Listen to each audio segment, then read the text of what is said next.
Muito bem, retomando então o julgamento, nós tínhamos parado no item 23, o relator, doutor Eduardo. Por favor, relator. Lobeck Automação Irélia, você pode nos dar uma panorâmica do relatório, por favor. Presidente, esse é um processo de exclusão do Simples. Foram apontados três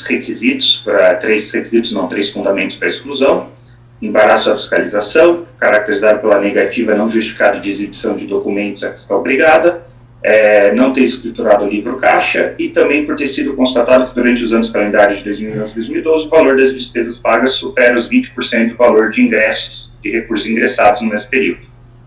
A manifestação de inconformidade e o recurso voluntário apresentaram os meus argumentos e são até bastante volumosos. Em síntese, disseram que o termo de intimação fiscal 04 às folhas tal, intimando a apresentar o contrato social e alterações, escrita contábil e folhas de pagamento de todos os segurados daquele período, foi lavrado em 17 de setembro de 2014, um dia antes de lavrado o termo de exclusão. Apresentou a documentação ali solicitada, portanto não é justificativa para enquadramento no suposto embaraço à fiscalização. Embora intimada anteriormente, conforme posto naquele termo de intimação fiscal, requereu prorrogação do prazo para apresentação da documentação, comprovando a ilegalidade do ato de exclusão. Foi irregular e inconstitucional a investigação que culminou com a exclusão retroativa dos prazos do Simples Nacional, dados sem ordem judicial. Aqui eu acho que ela se refere ao fato de ter sido requisitada informações bancárias. Para embasar a exclusão, o fisco valeu-se de acesso regular e inconstitucional às contas da impugnante. A quebra de sigilo de dados bancários é prerrogativa do Poder Judiciário e não da Receita Federal. Todo processo investigativo torna-se nulo. É pacífico o posicionamento do STJ de que a DS só já é feita a partir de sua edição. A exclusão com efeito retroativo fere direito adquirido, pois opera desde 2011 sem receber qualquer notificação da Receita Federal acerca da exclusão. A exclusão fere ainda a garantia constitucional da vedação do confisco. E, finalmente, o ADE é ato pedido por delegado da Receita Federal submetido ao crivo do artigo 103.1 do CTN.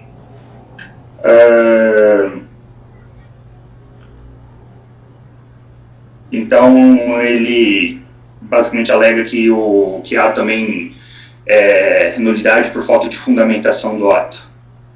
Vamos ao voto. Presente recurso voluntário tempestiva, tem demais requisitos de admissibilidade, portanto, dele conheço.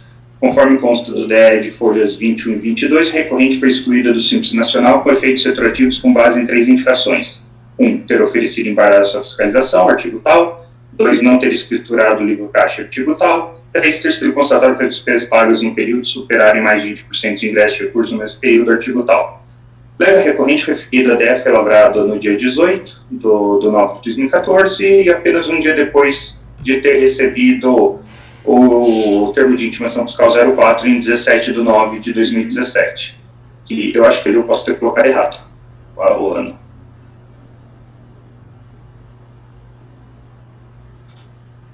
Qual é o que ter atendido? Aduz também que teria pedido de prorrogação de prazo para atendimento dos termos de intimação fiscal anteriores, portanto não poderia o fiscal ter considerado que a mesma causou embaraço de fiscalização. A análise do tipo 04 não corrobora as afirmações da recorrente. Vejamos. Aqui eu coloco o termo de intimação, porque tem 2 informações dele que eu considero depois. Do conteúdo da intimação fiscal, assim, extrai-se que a interessada foi intimada da primeira vez em 6 de dezembro de 2013, tendo agendado horário para entrega dos documentos em 7 de 1 de 2014, não tendo comparecido e não tendo apresentado qualquer justificativo. Ainda tem-se que apenas na segunda intimação houve pedido de prorrogação de prazo, que mesmo tendo sido deferido, transcorreu sem resposta por parte da fiscalizada. Igualmente, a terceira intimação transcorreu em autos, não se foi feito. Por fim, tem-se que a recorrente veio se manifestar apenas nessa última, porém de forma incompleta. Note-se que a TIF 04 acima colecionada cita-se 3 documentos: contrato social, escrituração contábil, folhas de pagamento de todos os apenas o contrato social e as folhas de pagamento foram apresentadas, deixando de atender a fiscalização quanto à escrituração contábil. Colaciono. Desta sorte, pode-se concluir que a recorrente incorreu nas infrações do artigo 29, inciso 2 e 8 da Lei Complementar 123, conforme apurado pelo ofício. Quanto à infração do inciso 9 do dispositivo solicitado, ela foi apurada com base nas informações bancárias solicitadas pela autoridade fiscal, porém devidamente lastreadas na necessidade advinda da falta de escrituração e cooperação da recorrente, conforme se demonstrou. Assim, resta evidenciados todos os fatos que motivaram a exclusão da recorrente do Simples Nacional. Ainda, a interessada reprisa diversas alegações de direito já feito em primeira instância, tais como preliminares de inconstitucionalidade, ilegalidade do procedimento, direito adquirido ao Simples Nacional, etc. Contudo, já tendo sido estabelecidas razões suficientes para a manutenção da exclusão, bem como tendo a decisão de piso eficazmente refutado cada um desses argumentos, ponto a ponto, é soberana por me utilizar do dispositivo do parágrafo 3º do artigo 157 do RICARF e reproduzir a decisão de primeira instância, né, por economia. A decisão de primeira instância, ela rebate as alegações de inconstitucionalidade pela súmula 2 do CARF, rebate as ilegalidades, demonstrando, colacionando os artigos que embasam a atuação.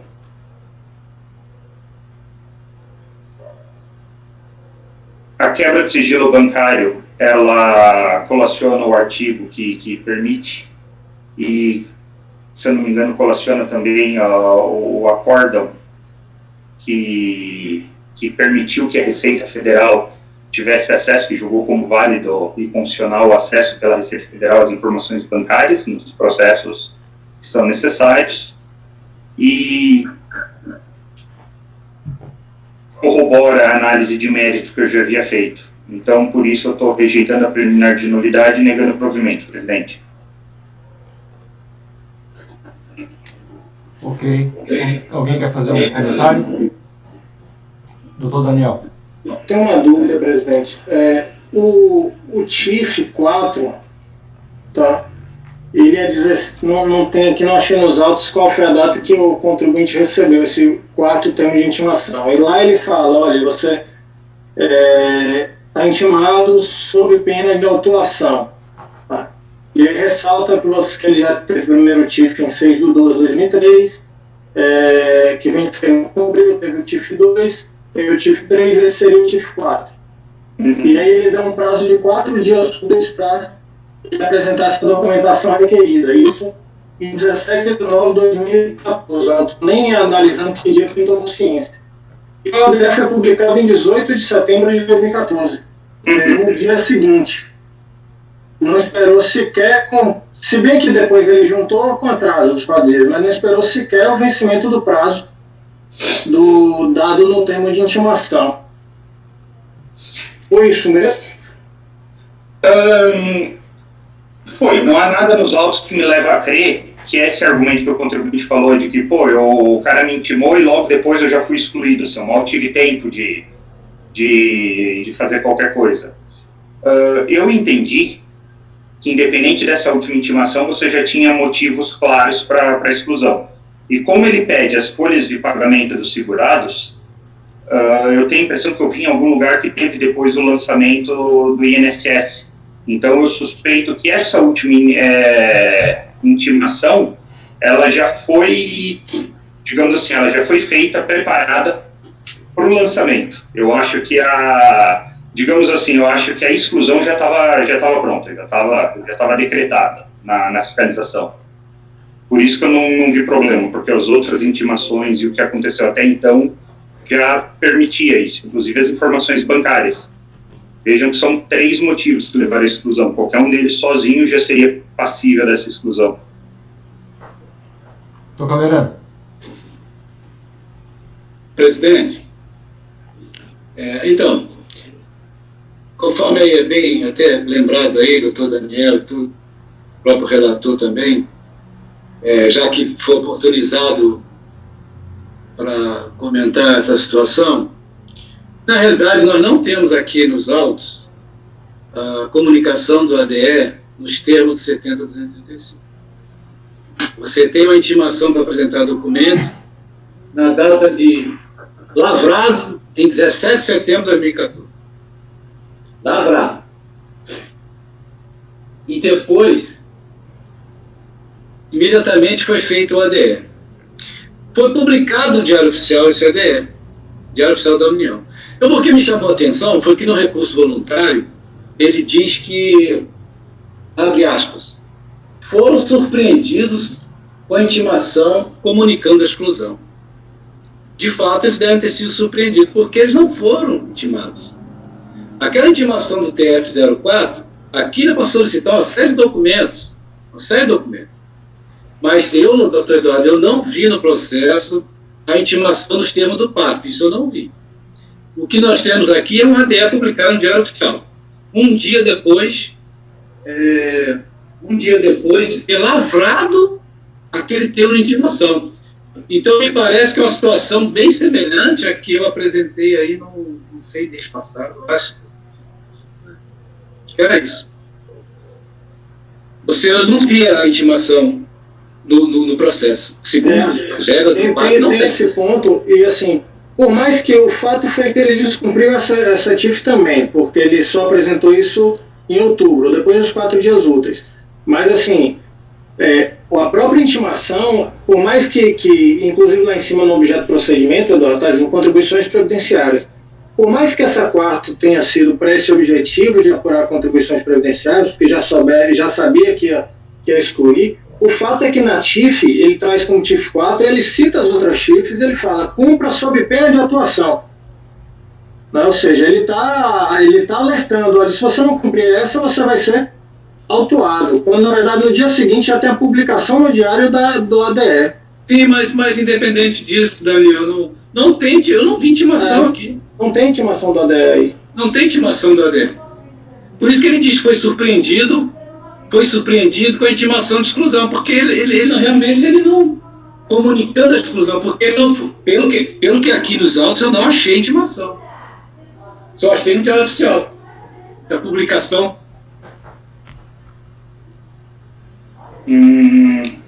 Procurando isso. Doutor Carlos. Presidente, só que não me parece que a questão seja aqui a intimação da ADE. Ele não está discutindo se ele foi intimado ou não do ADE. Estou entendendo que ele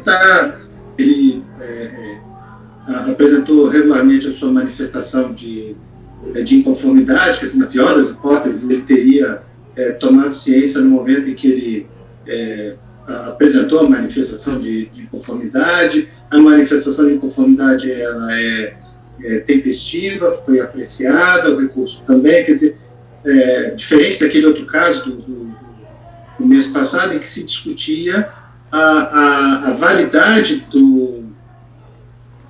da intimação da DE, porque isso tinha implicação no exercício dele no processo do direito de defesa. Me parece que aqui não é o caso. Realmente, no processo, há um problema que não estão todos os termos de intimação aqui. Né? Assim, a gente procura não cheia, a não sei que esteja em algum lugar que não esteja... Não estão, e também não tem tipo descumprimento, porque assim, os termos de intimação são importantes para ver o descumprimento reiterado, o embaraço. Os termos de intimação são importantes para ver se de fato ele não apresentou o livro.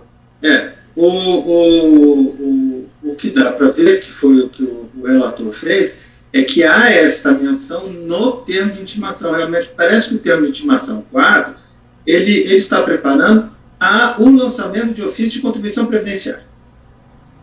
Né? A situação que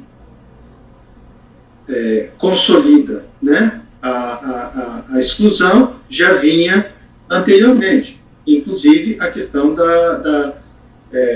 da escrituração, da falta de escrituração e dela não apresentar a movimentação bancária.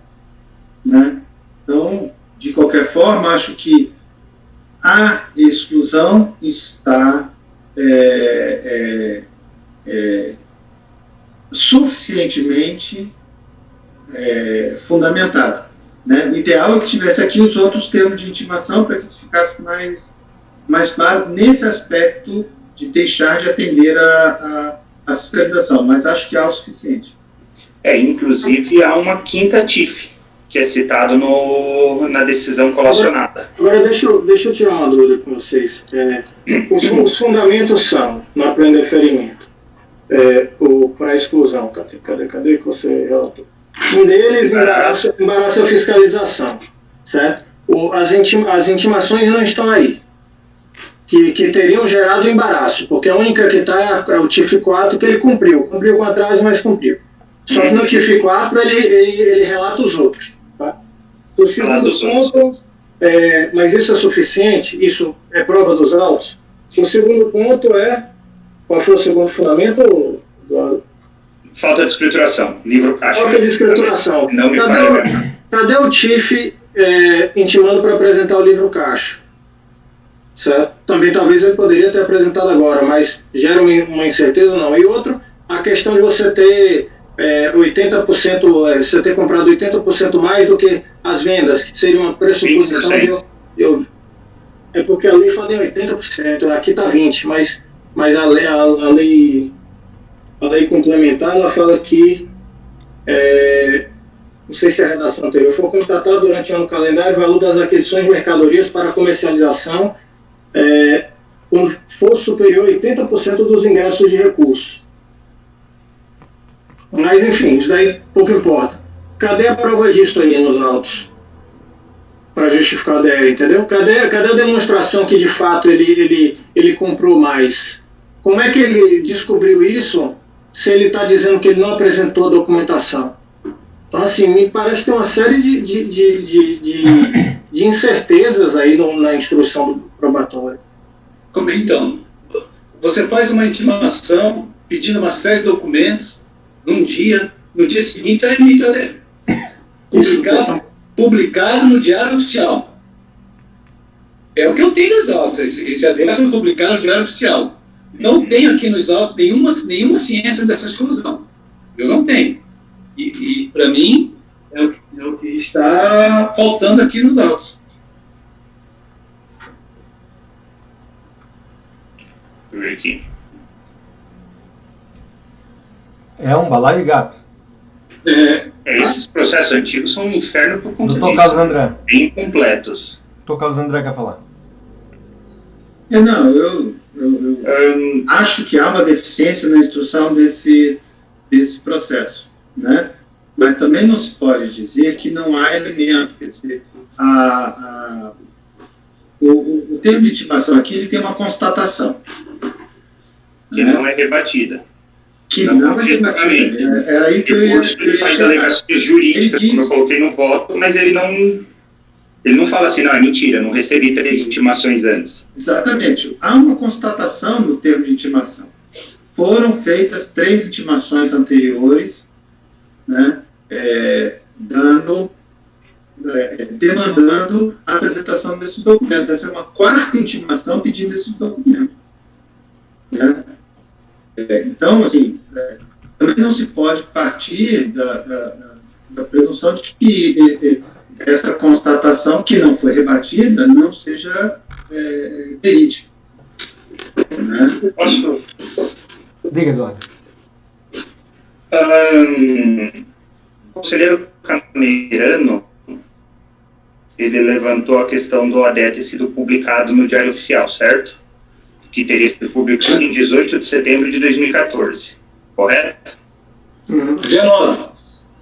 18? 19, não. O diário é de 19 e o ato é de 18. Isso, publicado de 19. Isso, a edição do diário é 19. Isso. Eu abri aqui o recurso. O próprio recurso do contribuinte coloca que 10 de 10 de 2014, o representante legal da recorrente foram surpreendidos com o termo de intimação fiscal, comunicando-os da exclusão do regime especial unificado de arrecadação de tributos e contribuições devidos pela microempresas e empresas de pequeno porte simples nacional, na forma do ato declaratório 137 de 18 de setembro de 2014. Eu olhei isso, Eduardo, mas na verdade... Então, me parece que ele mesmo está dizendo que ele foi intimado da exclusão. Não porque, na verdade, isso daí ele recebeu um termo de intimação fiscal, de fiscalização, e dizendo, olha, você foi excluído do Simples. Então, por isso eu vou te fiscalizar agora. Foi um termo de intimação fiscal. Não foi intimação do ADE, entendeu? Ele tem que ser comunicado do ADE, pessoal, postal ou edital. Eu não vejo nenhuma dessas intimações aqui, só vejo publicação de diário oficial e tem aí a fiscalização, iniciou os procedimentos de levantamento de dados, e ó, só foi já excluído sim.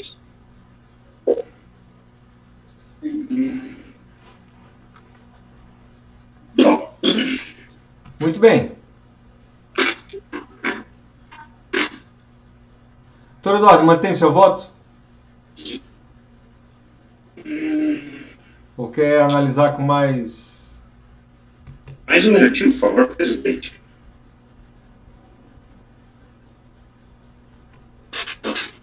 Eu tenho uma peça aqui. Assim, a gente não consegue verificar eu acho que tem um indício que aconteceu, mas a gente não consegue verificar as infrações que levaram à exclusão. O processo está documentalmente deficiente, assim, no sentido de... Não, e eu não digo assim, eu não estou nem dizendo que necessariamente a fiscalização está deficiente. Eu estou me referindo ao processo mesmo. Esse é aquele processo que a impressão que você tem é que parece que está faltando página. Talvez as coisas estejam no outro, que deve ter tido lançamento aqui. Tem um processo de correr separado, né? Que é isso que é o grande problema. Eu não consigo. Está junto aqui do outro, então não preciso juntar aí. Aí acontece esse o voto que eu coloquei na primeira instância, ele cita outro processo. Eu não consegui acessar, mas ele cita. Tanto é que ele cita. Eu falei que teve um quinto termo de intimação que não aparece nesse, mas que é citado expressamente, que em tese deve se referir ao lançamento do ofício das contribuições nesse outro processo. Talvez seja essa possibilidade que você falou. Talvez o que a gente não está vendo aqui esteja no outro. Não, isso eu verifiquei, não tem nenhum apenso nesse processo. Que normalmente quando é assim, às vezes eles colocam uma cópia em apenso, alguma coisa assim, né?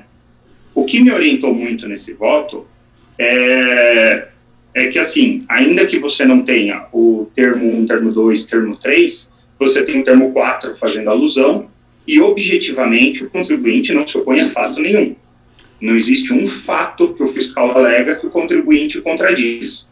Tanto é que ele não diz nem que ele não gastou mais do que ele devia naquele percentual que ele não poderia gastar. Ele simplesmente diz que a Receita Federal não poderia ter tido acesso sem ordem judicial às contas dele. Então, me parece que está confessado essa parte, assim, que houve essa diligência, houve.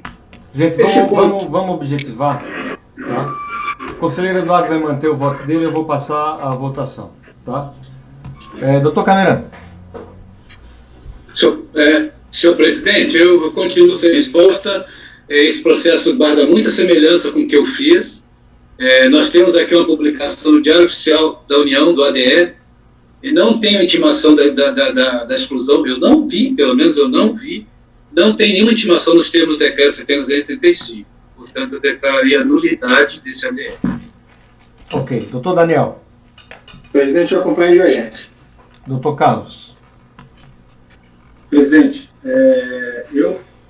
da forma como eu vejo, quando o contribuinte diz em 10 de outubro de 2014, os representantes legais foram surpreendidos com termo de intimação comunicando da exclusão na forma do ato declaratório 137, o contribuinte diz que foi intimado do ato declaratório. Então, eu entendo que ele aqui está confirmando que houve a intimação do ato declaratório. Eu não vejo nenhuma nulidade. Okay. Né? E de resto, como já tinha falado antes, há uma deficiência, sim, na instrução do processo, mas há elementos suficientes, como contado pelo relator, não contestados pelo sujeito passivo para acompanhar. Então, acompanha o relator. Doutora Luciana. Boa divergência, presidente. Doutor Nelson. Presidente, mas eu estava acompanhando aqui atentamente e aquele STIF lá, o contribuinte não atendia nada, né? Então, por que vai querer que vai fazer 3 intimações do ADE? Que 3 intimações da DE, eu não entendi. Porque a gente está dizendo que eles não estão aí. Intimações infrutíferas 3 vezes justificam a ADE. A intimação do ADE por via diário oficial. Isso não tem previsão no PAF para isso, não. As intimações que ele cita, conselheiro, não são do ADE, ali são intimações para apresentar documentos, são coisas distintas. O que o Camerano está dizendo é que não consta em... Essa história já vinha de não cumprimento. Pessoal, nós estamos em regime de votação, cada um com a sua convicção, tá? Tá. Tonelson, seu voto. Eu voto com o relator. Doutora Letícia. Eu voto com o relator, presidente. Doutor Eduardo, eu voto com o relator também, então temos por maioria de votos rejeitar a preliminar de nulidade e no mérito negar provimento ao recurso voluntário. Vencidos os conselheiros Camerano, Daniel e Luciana que votavam pela nulidade do ADE. Ok? Senhor presidente, Diga. posso fazer uma declaração de voto? Pode. Obrigado. Com certeza. Deixa eu só Como abrir aqui a anotação. Ninguém ficou vencido?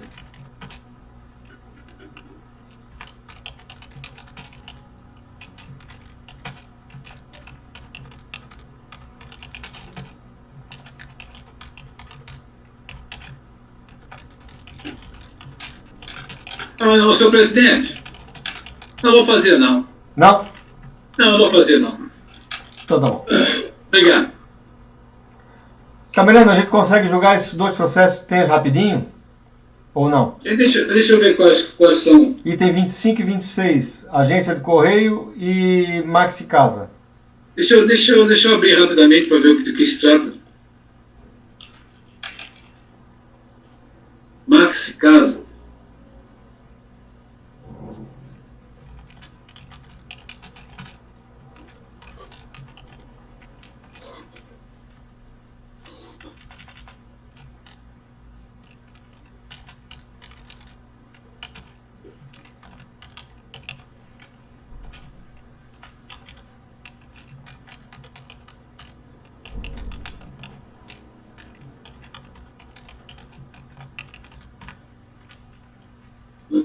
Deixa eu ver aqui.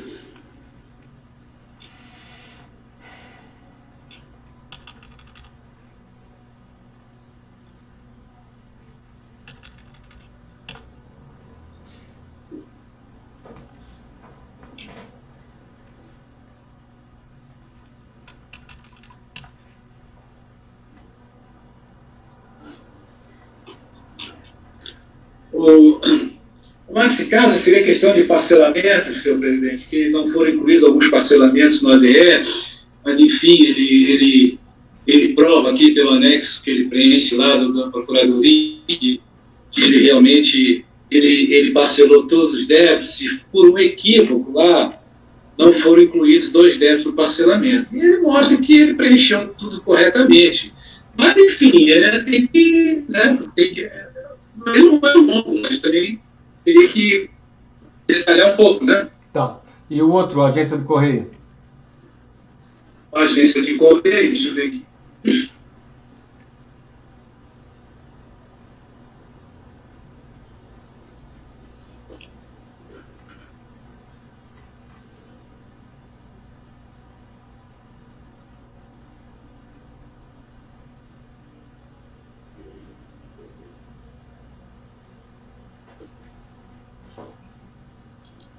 Agência de correio.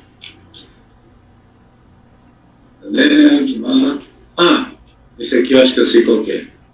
Eu acho que esse aqui pode julgar. Camerano, vamos julgar esse aqui, vamos deixar o outro para amanhã então, tá? Isso, esse do correio é tranquilo. Esse é rápido. Esse é rápido. Então, vamos passar ao julgamento do item 25 da pauta, Agência de Correio franqueada no mercado municipal, ok? Ok. Depois então, a gente encerra a sessão. Certo. Houve aqui um ADE, então, por questão de débito em aberto, né? O interessado, ele juntou lá os comprovantes de recolhimento de requisição de depósito da justiça com aquilo depósito e tal. Aí a manifestação de inconformidade, a DRJ analisou a manifestação e disse o seguinte: foi consultada a Procuradoria do município que tinha feito depósitos judiciais daqueles débitos. Aí a DRJ é o seguinte: em atendimento, a Procuradoria Fiscal do município consultada sobre os débitos, disse que em atendimento à solicitação feita referente ao ofício tal, informando que os valores depositados na ação declaratória, que são os débitos lá que estão exigidos na ADE, possuem uma diferença inferior a R$ 32,85 em relação ao valor do ISS devido. Então,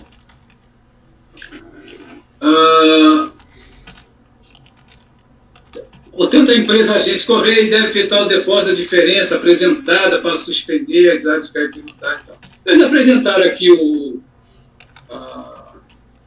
esse quadrinho aqui, Departamento de Renda Imobiliária da Prefeitura, apresentou lá, olha, o valor depositado judicialmente, tem um aqui que é R$ 32,85, que a Procuradoria do município informou. Portanto, o valor depositado é inferior ao apurado, não suspendendo a agilidade pré-tributária com base no CTN lá. Então, na realidade, não estão deixando ela fora do simplificado desses R$ 35 lá, entendeu?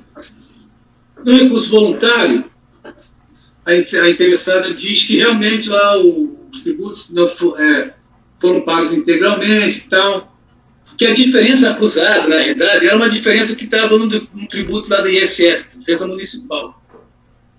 Então, ele apresenta aqui a apuração dos tributos aqui, dos depósitos judiciais, a data e tal, e aqui que a Prefeitura não teria levantado direitos de depósitos, que não há uma concretização sobre os débitos, existindo dúvida até quanto a essa veracidade de R$ 32,00. E até está questionando isso daí.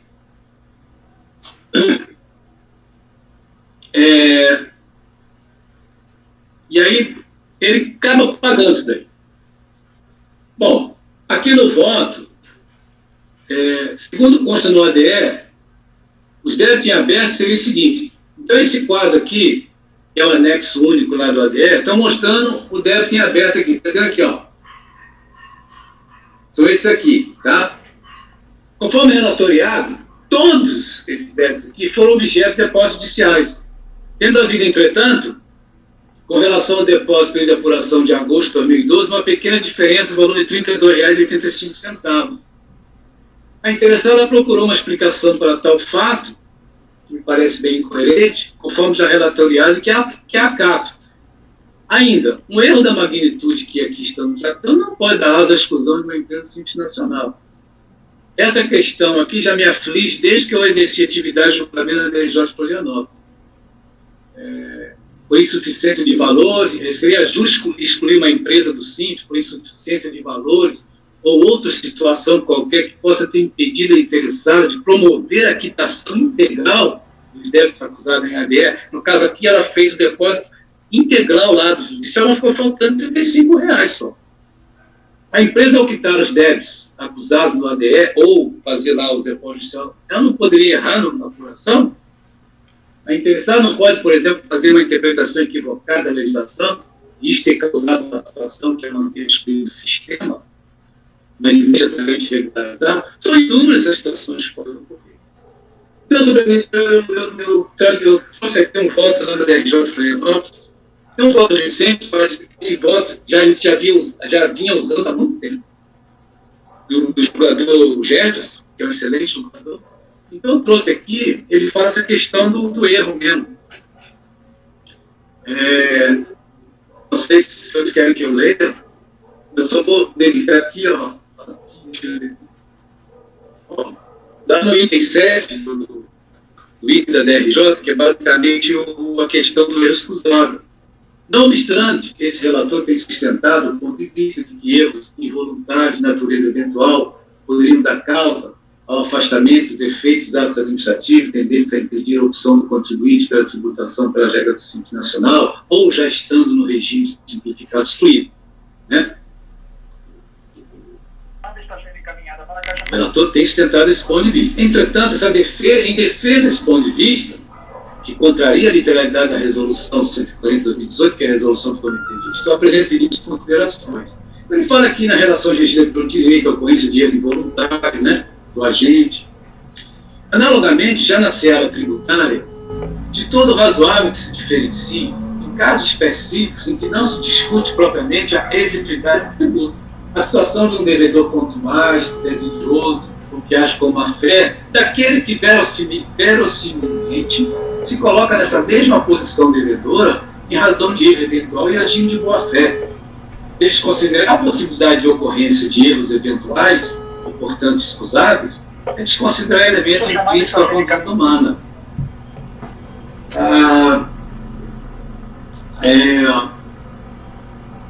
A função do julgador administrativo deve incorporar a capacidade de identificar situações nas quais a interpretação mais adequada da norma tributária se afasta da estrita literalidade, incorporando, entre outros, os aspectos finalísticos.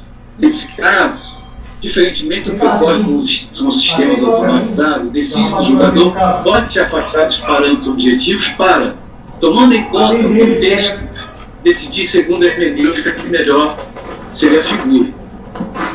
Feitas tais considerações, importa definir de forma mais precisa o que aqui se entende como erro excusável, ou seja, passível de afastar os efeitos do ato administrativo de denegação de opção. Sem afastar a possibilidade de outros elementos de convencimento, entendo que a situação fática, para a evidenciação de erro excusável, deve subsumir pelo menos a duas hipóteses. A baixa relevância do valor devedor em relação às obrigações tributárias correntes do contribuinte.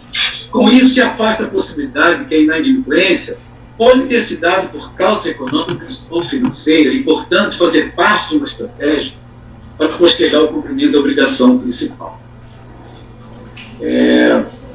Então, senhor presidente, o caso aqui é bem semelhante aos outros. Atende ele, liga a televisão, bota ele sentado aqui. Novo texto aqui, que eu não tinha apresentado ainda, porque pretendo utilizá-lo em outras situações semelhantes a esse texto. Que é a questão do erro excusável. Não conseguisse? Que ele então fez de volta para contar. Judiciais de todos os valores estavam sendo exigidos, mas apenas um pequeno erro de R$35, que ele não conseguiu nem identificar o que era, deu uma explicação que me parece convincente. Portanto, senhor presidente, no caso que aqui tem dos autos, eram depósitos judiciais efetivados pela interessada, sendo que em apenas um deles não foi feito pelo seu montante integral, faltando a importância de R$32,85. Situação que pode ser vista sob o abrigo do texto supracitado. Então é o que basta para mim, senhor presidente. Eu voto para dar provimento ao recurso voluntário para deferir a opção da interessada pelo Simples Nacional a partir de 1º de janeiro de 2016. Muito bem. Muito bem. Alguma dúvida?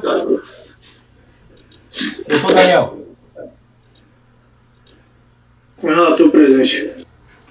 Doutor Carlos. Com o relator. Doutora Luciana. Acompanho o relator, presidente. Doutor Nelson. Presidente, voto com o relator. Doutora Letícia. Com o relator, presidente. Doutor Eduardo.